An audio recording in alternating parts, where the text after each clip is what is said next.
नमस्कार दोस्तों साथियों, डीमेट सक्सेस चैनल में आपका स्वागत है। दोस्तों, यूपी पुलिस कांस्टेबल और एसएससी जीडी की तैयारी में हमने हिंदी की श्रृंखला सबसे पहले स्टार्ट कर रखी है और इसमें हमने चैप्टर 1 कर लिया है, हिंदी भाषा का परिचय, और इसके क्वेश्चन आंसर्स भी लगा लिए थे। आज हमारा दूसरा चैप्टर स्टार्ट हो रहा है, वो है हिंदी वर्णमाला। आज हम हिंदी वर्णमाला पढ़ेंगे। चलिए बिना टाइम वेस्ट किए शुरू करते हैं इसको। व्याकरण क्या होता है? व्याकरण देखिए, किसी भी भाषा को शुद्ध उच्चारण करना, लिखना और उसका प्रयोग करना, इन्हीं को सीखना व्याकरण कहलाता है। ठीक है। व्याकरण के हमारे 3 वेद हैं, शब्द विचार, वर्ण विचार और वाक्य विचार। सबसे पहले हम ये वर्ण विचार पढ़ेंगे, फिर शब्द विचार पढ़ेंगे और फिर वाक्य विचार पढ़ेंगे। ठीक है। तो हम वर्ण विचार स्टार्ट करते हैं सबसे पहले। तो वर्णों को शुद्ध उच्चारण करना, लिखना और प्रयोग करना, ये क्या है? हमारा वर्ण विचार है। कोई भी वर्ण बनता किस चीज़ से है? वर्ण बनता है एक ध्वनि से। ठीक है। जब ध्वनि को हम लिखित रूप में लिख देते हैं तो उसे हम वर्ण कहते हैं, और अगर उसे मौखिक रूप से बोलते हैं तो वो ध्वनि होती है। तो भाषा की सबसे छोटी मौखिक इकाई हमारी ध्वनि है। ठीक है। मौखिक इकाई ध्वनि होगी, लेकिन जब ये लिखित रूप में आ जाएगी तो इसे हम वर्ण कहेंगे। तो सबसे छोटी लिखित इकाई हमारी क्या है? ये हमारी वर्ण। ठीक है। सबसे छोटी इकाई वर्ण है। ठीक है। अर्थ के आधार पर सबसे छोटी इकाई, अर्थ किस चीज़ का निकलेगा? जब वर्ण से वर्ण जुड़ता है तो एक शब्द बनता है, जिस शब्द का कोई अर्थ निकलता है। जैसे कोई भी चीज़ ले लीजिए, बाल्टी ले लीजिए, बा ल टी, 3 वर्ण आपस में जुड़े और एक अर्थ निकल गया बाल्टी का। बोतल ले लीजिए, पर्स ले लीजिए, ये क्या है? आपस में वर्ण से वर्ण जुड़ा और एक सार्थक शब्द बन गया। ठीक है। तो अर्थ के आधार पर अगर सबसे छोटी इकाई देखेंगे तो हमारी शब्द हो जाएगी।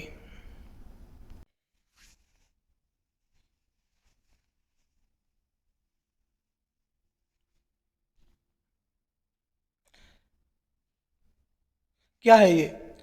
अधजल गगरी छलक जाए एक मुहावरा है। ठीक है। तो ये कोई वाक्य थोड़ी हुआ, इसको वाक्यांश है, यानी किसी वाक्य के एक हिस्सा है ये। तो हमेशा मुहावरा जो भी होगा वो एक वाक्यांश होगा, लेकिन लोकोक्ति जो भी होगी वो पूरा वाक्य होगी। जैसे कि पूत के पैर पालने में ही दिखाई दे जाते हैं, ये क्या है? पूरा वाक्य है। ठीक है। तो लोकोक्ति हमेशा वाक्य होती है, जबकि मुहावरा वाक्यांश होता है। वाक्यांश का मतलब क्या हुआ? किसी वाक्य का हिस्सा। अब शुरू करते हैं हम वर्ण। वर्णों के प्रकार देखिए, वर्ण 2 प्रकार के होते हैं, स्वर और व्यंजन। ठीक है। स्वर स्वतंत्र होते हैं, इन्हें बोलने के लिए किसी दूसरे वर्ण की सहायता की आवश्यकता नहीं होती, और व्यंजन ये हमेशा स्वरों से मिलके बने होते हैं, इसीलिए ये स्वतंत्र नहीं होते। चलिए स्वर से स्टार्ट करते हैं पहले। ठीक है। वे वर्ण जो स्वतंत्र बोले जाते हैं, जिनके उच्चारण में किसी अन्य वर्ण की सहायता नहीं ली जाती। ठीक है। स्वरों की संख्या कितनी है? 11। इतने छोटे से पढ़ाने की जरूरत नहीं है। अ आ इ ई उ ऊ ऋषि, ए ओ और ओ, ये हमारे क्या हैं? ये हमारे 11 स्वर हैं। इनके अलावा 2 हमारी अयोगवाद ध्वनियाँ होती हैं, अंग अनुस्वार और अह विसर्ग। ठीक है। ये दोनों अयोगवाह क्यों होती हैं? अयोगवाह का अर्थ होता है अ धन योग धन वाह, मीन्स अ मीन्स बिना, योग मतलब जुड़े, और वाह मीन्स किसी के साथ रहना। ठीक है। जो बिना दूसरे की सहायता के किसी के साथ नहीं जुड़ सकता, ठीक है, उसे हम अयोगवाह ध्वनियाँ कहते हैं। ये हमेशा स्वरों के ऊपर लगाई जाती हैं, तब जाके किसी व्यंजन से जुड़ेंगी। इसे हम आगे और समझेंगे। ठीक है। ये व्यंजनों के साथ जुड़कर वह नहीं होंगी, ये स्वर पर लगेगी और स्वर इससे जुड़ेगा।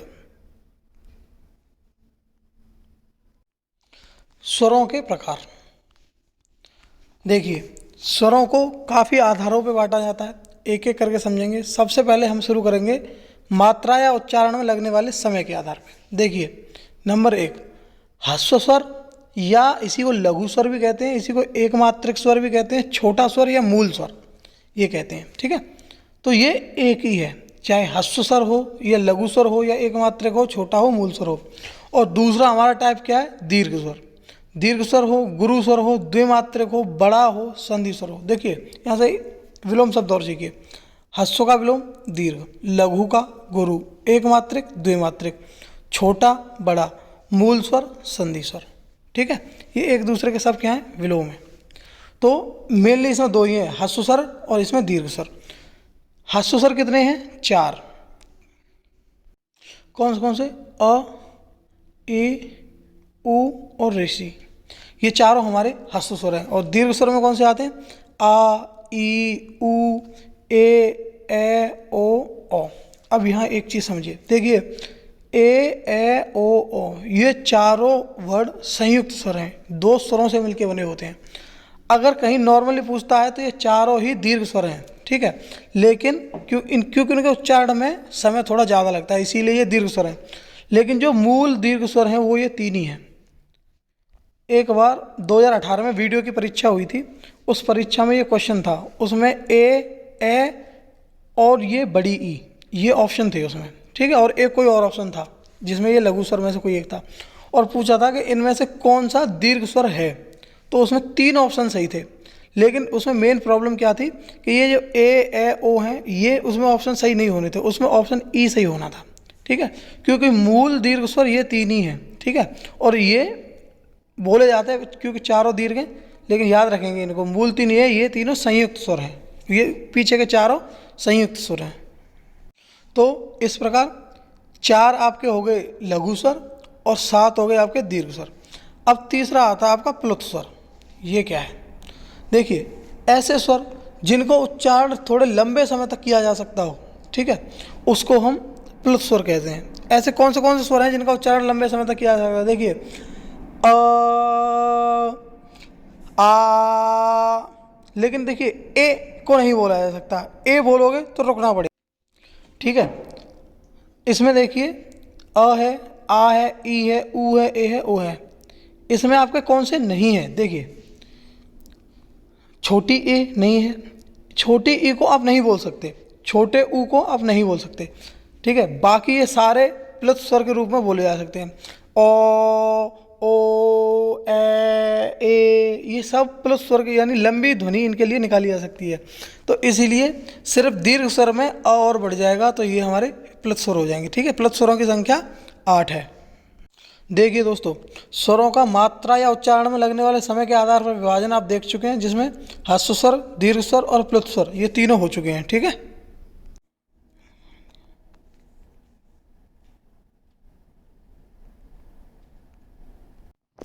देखिए, ये अ भी अवृत्ताकार स्वर है, लेकिन ये विदेशी है, इसीलिए इसको इसमें काउंट नहीं करेंगे। पहले ये जो 7 हैं उस उन्हीं को काउंट करेंगे, ठीक है। अब अगला आता है डिवाइडेशन जीव की क्रियाशीलता के आधार पर। देखिए, जीव के हिसाब से कुछ आगे से बोले जाते हैं तो उन्हें अग्रस्वर, मध्य जीव से बोले जाते हैं वो मध्य स्वर, और पीछे के हिस्से से बोले जाने वालों को पश्च स्वर कहा जाता है। अग्रस्वर कौन से हैं? ए, ई, ए और ए। इनको आप मुंह बंद करके, आपकी जीभ सिर्फ आगे होठों के पास क्रिया कर रही होती है, इसीलिए ये अग्रस्वर हैं, ठीक है। आप इनको मुंह से बोल के समझ के, जैसे ई, ए ऐसे करके समझिएगा, ठीक है। और देखिएगा ये आगे से बोले जाएंगे। मध्य स्वर अ, इसका प्रेशर जीभ बिल्कुल समांतर है, ना आगे करेगी ना पीछे करेगी, पूरी बिल्कुल बीच से प्रेशर आ रहा है अ का, तो ये हमारा मध्य स्वर है। और पश्च स्वर कौन से हो गए? आ, उ, ओ और ओ। ये आप देखिए, ये आपके कंठ के पास से आवाज़ निकल रही है, ठीक है, तो ये आपके पश्च स्वर हो गए।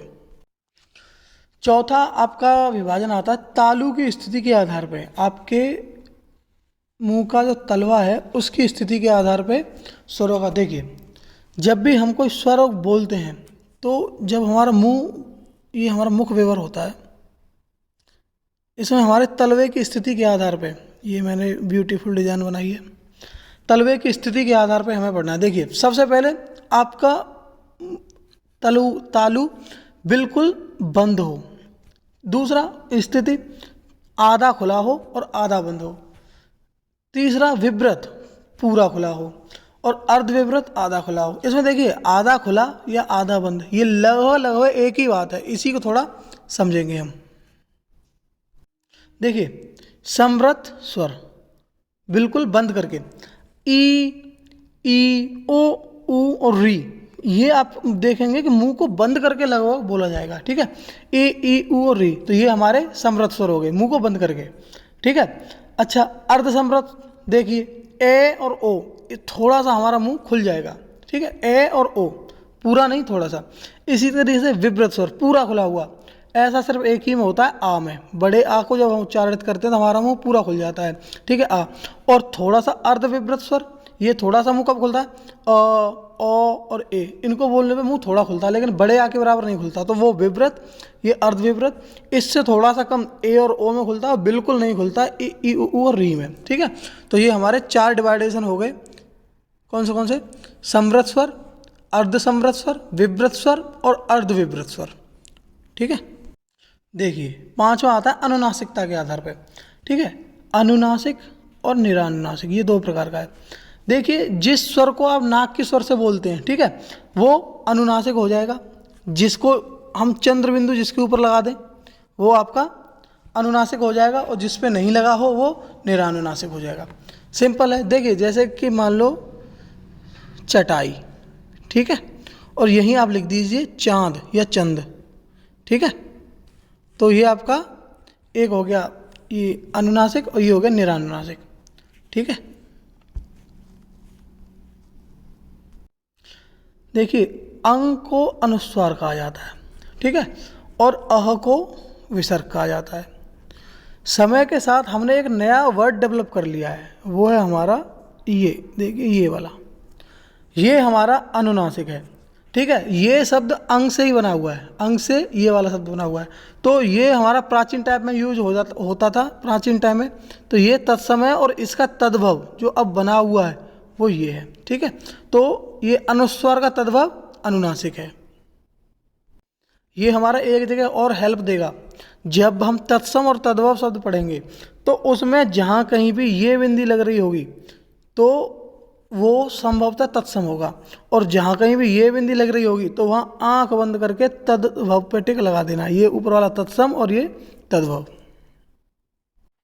अगला डिवाइडेशन आता है, देखिए जाति के आधार पे।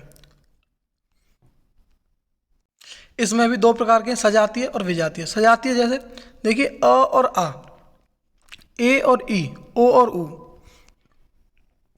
ये सजातीय स्वर हो गए। और असमान जाति के कौन से हो गए, जैसे अ के साथ उ को जोड़ दो, ए के साथ ओ को जोड़ दो, ये आपके असमान जाति के हो गए, ठीक है। देखिए दोस्तों स्वर हमारे समाप्त हो गए। अब स्टार्ट करते हैं हम व्यंजन को। व्यंजनों की संख्या 33 है और स्वरों की संख्या 11 थी, ठीक है।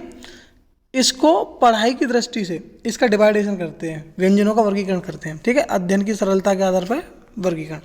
देखिए सबसे पहले क वर्ग, च वर्ग, ट वर्ग, त वर्ग और प वर्ग, इन 5 तो वर्गों में बांटा जाता है। क वर्ग में क, ख, ग, घ, अंगा। च वर्ग में च, छ, ज, झ और ञ। और ट वर्ग में ट, ठ, ड, ढ, ढ। और त वर्ग में त, थ, द, ध, न। और प वर्ग में प, फ, ब, भ और म। दोस्तों इन 5 वर्गों को स्पर्श वर्गीय व्यंजन भी कहा जाता है, ठीक है। देखिए ये हमारा पहले समय में यूज होने वाला झ था, झ, लेकिन अब ये वर्ड अमानक हो गया, अब ये वर्ड यूज में चल रहा है, ठीक है। आपके ये क वर्ग का जो पंचमाक्षर है, इसके पीछे ये जो बिंदी लगी हुई है, इसे पंचमाक्षर बिंदी कहते हैं, और ये सिर्फ इसी वर्ड के पीछे लगी हुई होती है। देखिए बिंदी 4 तरीके से लगी होती है, ठीक है। ऊपर लगी होगी तो अनुस्वार, नीचे लगी होगी तो ताड़न जात, ये ड और ढ पे लगता है, ठीक है। आगे लगी होगी तो नुक्ता, जैसे कि फिरोजाबाद के फ में इधर लगा देते हैं, इसे नुक्ता। और पीछे जो कि सिर्फ इसी पे लगती है, क वर्ग के पंचमाक्षर पे, इसे पंचमाक्षर बिंदी कहते हैं, ठीक है। ये 4 तरह की लगती है। देखिए 5 वर्गों के अलावा अंतस्थ व्यंजन, अंतस्थ व्यंजन या अंतस्थ वर्ण, ये आपके य, र, ल, व, इनको जब आप उच्चारण करेंगे तो इनका उच्चारण आपके कंठ से आएगा, अंदर की तरफ से आएगा, इसीलिए इन्हें अंतस्थ बोलते हैं। य, र, ल, व, ये ऐसे वर्ण हैं जो कि आपके कंठ से अंदर से आते हैं, इसीलिए इन्हें अंतस्थ बोलते हैं। और अगला आता है ऊष्म व्यंजन, श, श, श और ह, इनको जब आप बोलेंगे तो आपके अंदर से, आपके गले के अंदर से ऊष्मा जैसी बाहर निकलेगी, श, श, श और ह, ठीक है, इसीलिए इनको ऊष्म व्यंजन कहा जाता है। इसमें य और व को अर्धस्वर भी कहते हैं। क्वेश्चन आ जाएगा पता नहीं कहाँ से क्या क्या घुमा के, तो य और व को अर्धस्वर भी कहते हैं। आगे अब हम पढ़ते हैं घोष या कंपन के आधार पर व्यंजन। देखिए घोष या कंपन के आधार पर दो प्रकार के होते हैं, अघोष और सघोष। सघोष कह दो या घोष कह दो, ठीक है। घोष और अघोष कह लो या फिर अघोष और सघोष कह लो। सघोष जिसमें मतलब घर्षण उत्पन्न होता हो और अघोष मतलब जिसमें ये आपका घर्षण उत्पन्न ना होता हो। सबसे पहले अघोष।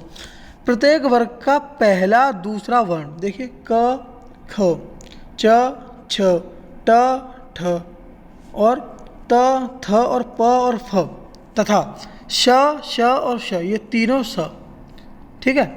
कुल 13 वर्ण हैं जो हमारे अघोष हैं। जब इनका हम उच्चारण करेंगे तो हमारी गले के अंदर हमारी जुबान, तालु ये आपस में घर्षण नहीं करेंगे। देखिए बोल के देख लीजिए क, ख। लेकिन इसके बाद ग, घ और य, ये क्या करेंगे, ये घर्षण उत्पन्न करेंगे, तो ये हमारे सघोष वर्ण हो जाएंगे, ठीक है। तो अघोष में कितना आएंगे, प्रत्येक ये पांचों वर्गों के पहले और दूसरे वर्ण और श, तीनों श, तालव्य, मूर्धन्य और दंत सकार, ये तीनों सकार मिलकर कुल 13 वर्ण हैं। जो इन्हें आप मेरी तरह ऐसे ही प्रैक्टिस करेंगे। मैंने तो ऐसे ही याद किया था भाई, ऐसे ही आपने याद करना है, ठीक है। तो पहला और दूसरा वर्ण। अब आ जाइए सघोष वर्ण। थोड़ा सा मिटा लेता हूँ इसको। सघोष वर्ण कौन से बच गए इसमें से, तीसरा, चौथा और पांचवा, यानी क और ख उसमें चले गए, ग, घ और य, ठीक है। ये तीनों वर्ण पांचों के आएंगे तो 15 वर्ण तो ये हो गए। अंतस्थ वर्ण, अंतस्थ कौन से थे, य, र, ल, व। ऊष्म वर्ण, ऊष्म वर्ण में से ह, ऊष्म वर्ण 3 तो उधर चले गए, ठीक है। ह को आप बोल के देखिए, ह, तो ये थोड़ा सा घर्षण उत्पन्न करेगा, ठीक है। तो ये भी सघोष हो गया। तथा सभी स्वर, देखिए स्वर भी आपके सघोष होते हैं, ठीक है। तो टोटल इनको मिलाएंगे तो 15 और आपके अंतस्थ वर्ण 4 और एक ह 20 और 11, ये टोटल 31 हो गए आपके, ठीक है। 31 वर्ण ऐसे हैं जो आपके घोष हैं। लेकिन अगर एक घोष व्यंजन पूछेगा तो घोष व्यंजन आपके कितने हैं, 20, ठीक है। और अगर इसमें क्वेश्चन आपसे पूछ ले कि अंतस्थ व ऊष्म घोष वर्णों की संख्या कितनी है, तो देखिए अंतस्थ कितने हैं 4 और ऊष्म कितने हैं 1, तो ये हो जाएगी 5। ऐसे किसी को भी मिला के पूछ सकता है, ठीक है। चलिए आगे देखिए, तीसरा डिवाइडेशन है हमारा प्राण वायु या मुख से निकलने वाली वायु के आधार पे। इसमें भी दो प्रकार से, अल्प प्राण, महाप्राण। जिसको बोलने में, जिस वर्ण को बोलने में आपकी एनर्जी थोड़ी ज़्यादा लगेगी, ठीक है, वो आपका महाप्राण होगा। और जिसको बोलने में एनर्जी कम लगेगी वो अल्प प्राण होगा। देखिए क, ख, ग, घ। क में कम लगी लेकिन ख बोलने में ज़्यादा लगी। ऐसे ही ग में कम लगी लेकिन घ बोलने में ज़्यादा लगी और अंगा बोलने में कम लगी, ठीक है। तो आपके ख और घ दूसरा और चौथा, इसी तरीके से इन पांचों वर्गों के दूसरे और चौथे ये क्या हो गए, आपके महाप्राण हो गए, दूसरे और चौथे। और पहला, तीसरा और पांचवा ये आपके अल्प प्राण हो गए। इनमें प्राण कम है तो अल्प प्राण हो गए, ठीक है। अच्छा पहले अल्प प्राण देखिए, तो पहला, तीसरा और पांचवा इन पांचों वर्गों के और अंतस्थ वर्ण, ठीक है। अंतस्थ कौन से हो गए, य, र, ल, व। और सभी स्वर भी हमारे अल्प प्राण होते हैं, ठीक है। तो टोटल 15 आपके इन पांचों वर्गों के हो गए, 4 आपके अंतस्थ वर्ण हो गए और 11 आपके स्वर हो गए। टोटल 30 वर्ण आपके अल्प प्राण है। महाप्राण में क्या क्या बचा, दूसरा और चौथा पांचों वर्ण का, तो 10 तो ये हो गए। और ऊष्म व्यंजन ये क्या है, महाप्राण। तो ऊष्म कितने हैं, 4, तो 14 वर्ण आपके महाप्राण हो गए। देखिए अब वर्णों का डिवाइडेशन हो रहा है आपका उच्चारण के आधार पर, ठीक है। सबसे पहले स्पर्शी। देखिए स्पर्श वर्गीय व्यंजन मैंने आपको कौन से बताए थे, पूरे पांचों वर्ग बताए थे, ठीक है। वो स्पर्श वर्गीय व्यंजन में थे। तो स्पर्श वर्गीय व्यंजनों में से हमें निकालने हैं स्पर्श वर्गीय। तो क वर्ग, ट वर्ग, त वर्ग और प वर्ग, इनके पहले 4 अक्षर, जैसे क, ख, ग, घ, ट, ठ, ड, ढ, त, थ, द, ध, ये चारों पहले अक्षर चारों मिला के हो गए 16, चारों के चारों 16 वर्ण। तो ये आपके स्पर्शी व्यंजन होते हैं, ठीक है। संघर्षी व्यंजन कौन से होते हैं, जिनको बोलने में हमारा गला, कंठ संघर्ष करे, श, श, ह, ठीक है। देखिए विदेशी स्वर ख, ख, ग, ज, फ, ठीक है, ये भी आपके संघर्षी में आते हैं, लेकिन इन्हें आप इसमें काउंट मत करिएगा, काउंट वही चार ही होंगे, श, श, श और ह, ठीक है, ये चार वर्ण हो गए, ठीक है।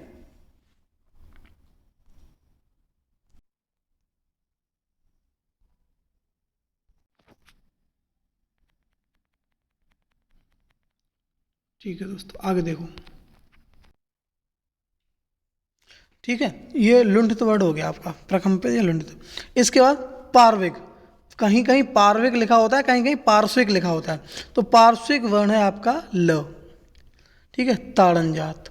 देखिए ड और ढ के नीचे ये बिंदी लगा देने से इसे ताड़न जात बिंदु कहते हैं इस बिंदी को, और इन वर्णों को ताड़न जात वर्ड कहते हैं। ये दो हैं आपके, ठीक है। एक बार इनको पूरे देख लीजिए।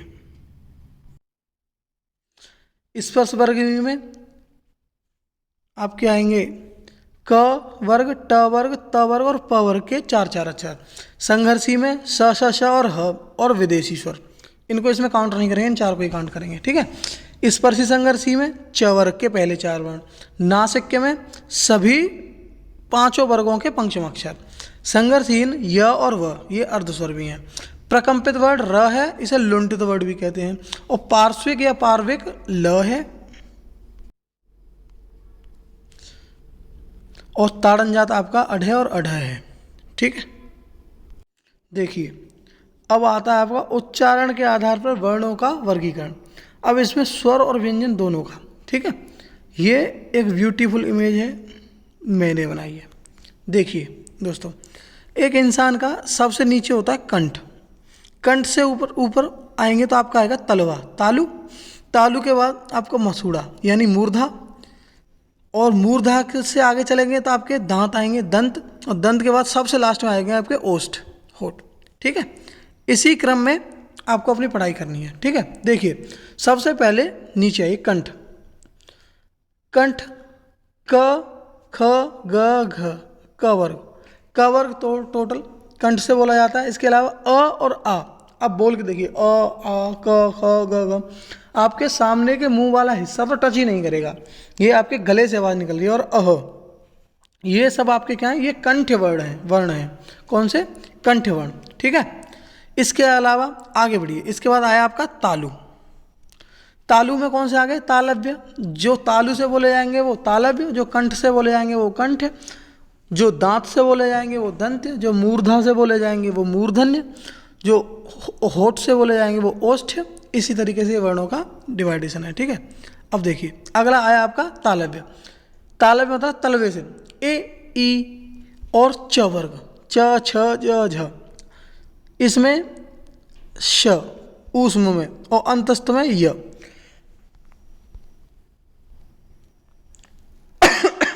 सॉरी, ठीक है। ये श आपका तालव्य शकार है, यह आपका तालव्य है, और ई और च वर्ग ये आपके तालव्य में आते हैं। इसके बाद तालव्य के बाद आप पढ़िए मूर्धा, ठीक है। इसे बाद में लेंगे, पहले मूर्धा ली। देखिए मूर्धा में आपका सबसे पहले तो री, ये मूर्धन्य होता है। इसके बाद ट, ठ, ड, ढ, ट वर्ग, और ये श, ये आपका मूर्धन्य सकार है। ठीक है, तीनों सकार, अब आप इन्हें स स स मत बोला करिए। ये आपका तालव्य सकार, ये वाला दंत सकार, और ये वाला आपका मूर्धन्य सकार, इनके तीन अलग अलग नाम हो गए, ठीक है। य आपका तालव्य था, र आपका मूर्धन्य है, और ल, य, र, ल आपका दंत्य हो जाएगा, ठीक है। ऐसे ही स श श तीनों बताई दिए, और दंत्य वर्ग में ये आ जाएगा आपका त वर्ग, ठीक है। कोई भी अल्फाबेट त वर्ग में नहीं आता है, ठीक है। तो ये हो गया आपके यहाँ तक। अब दंत्य और मूर्धन्य के बाद आते हैं ओष्ठ, ठीक है। सबसे आगे दांतों से आगे और चलेंगे तो ओठ आगे। होठों से आपका प वर्ग बोला जाता है, प, फ, ब, भ। आप देखिए जब तक होठ आपस में नहीं टकराएंगे तब तक आप प वर्ग को और ओ और ऊ को, इनको नहीं बोल सकते, ठीक है। अब इसके बाद देखिए कंठ्योष्ठ। कंठ्योष्ठ का क्या मतलब हुआ? जो कंठ और कंठ और तालव्य, जो कंठ और तालु को मिला के बोले जाएंगे। देखिए आपके ए और ए, ये दोनों अ और ई का मिश्रण होता है। जब आप संधि पढ़ेंगे तो ये चीज़ समझेंगे, ठीक है। तो अ क्या है? आपका कंठ है, ई क्या है? आपका तालव्य है। तो इनसे मिलके बनने वाले वर्ड क्या हो जाएंगे आपके कंठ तालव्य। तो ए और ए ये हमारे कंठ तालव्य हैं, ठीक है, ए और ए। इसी तरीके से कंठ ओष्ठ, जो कंठ से और ओष्ठ से मिला के बनते हो, जैसे अ कंठ से है, उ ओष्ठ से है, और अ और उ को मिला के ओ और औ बनते हैं, तो ये आपके कंठोष्ठ हो गए, ठीक है। दंत ओष्ठ, दंत ओष्ठ वर्ण एक ही है, वो है व, ऊपर से व रह रहा था आपका। अली जिह्वा ह, और नासिक के वर्ण ये अनुस्वार। देखिए दोस्तों, स्वर और व्यंजनों के सारे विभाजन हम देख चुके हैं, समझ चुके हैं। अब कुछ स्पेशल चीज़ें रह रही हैं इनमें, जो पेपर में कभी कभार आ जाती हैं, तो उन्हें भी समझ लेना थोड़ा ज़रूरी है। हिंदी की कुछ चीज़ें, जैसे कि देखिए अयोगवाद ध्वनियाँ, अयोगवाद ध्वनियाँ अंग, अनुस्वार और अह विसर्ग, ये दो होती हैं, ठीक है। इनकी मात्राएं सदैव दो गिनी जाती हैं। देखिए, एक मात्रा के लिए ऐसे करेंगे और दो मात्रा के लिए ऐसे क्या करेंगे, ठीक है। ये दो मात्रा का सिंगल है, ठीक है। दूसरा आता है संयुक्त अक्षर।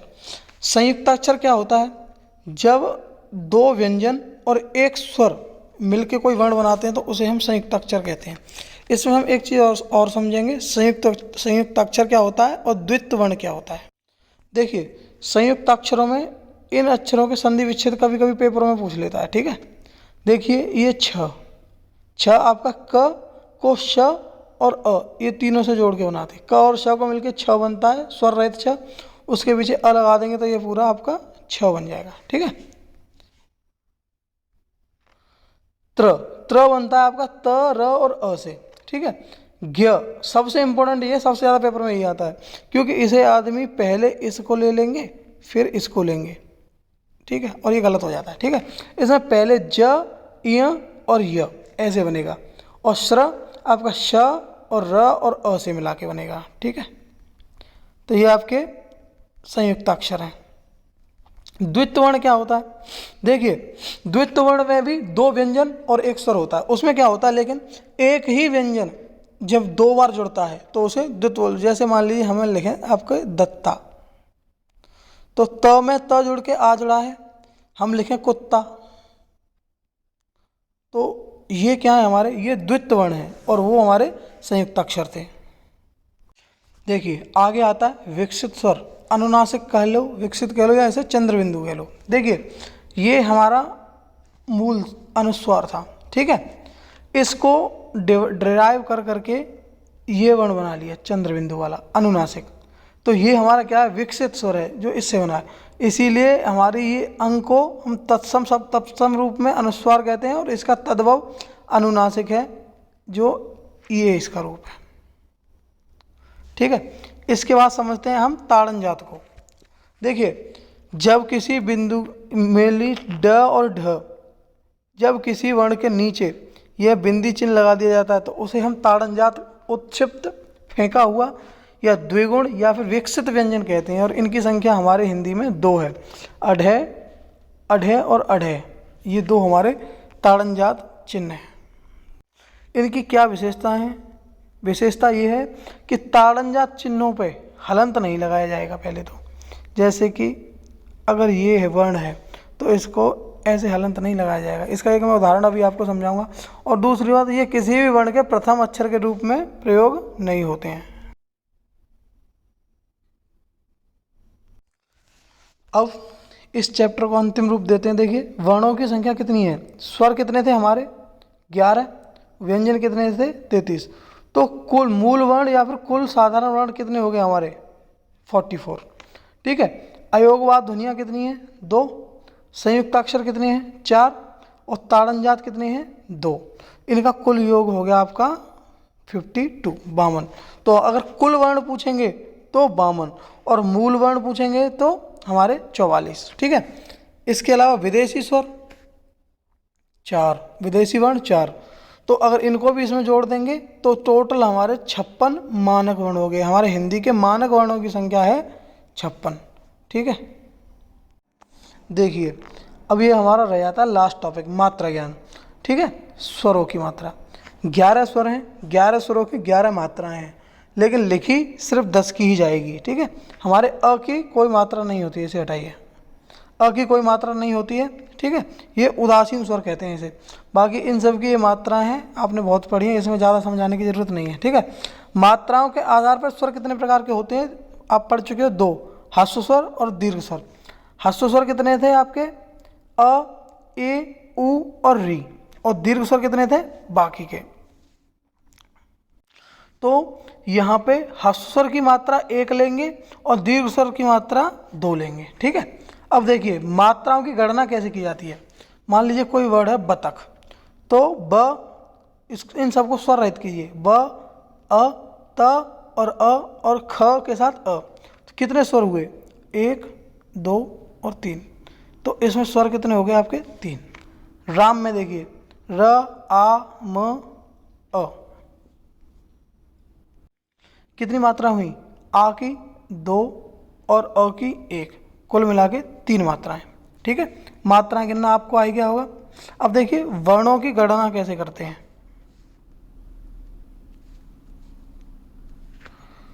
देखिए मान लीजिए यही है बतख, ब, अ, त, अ, ख।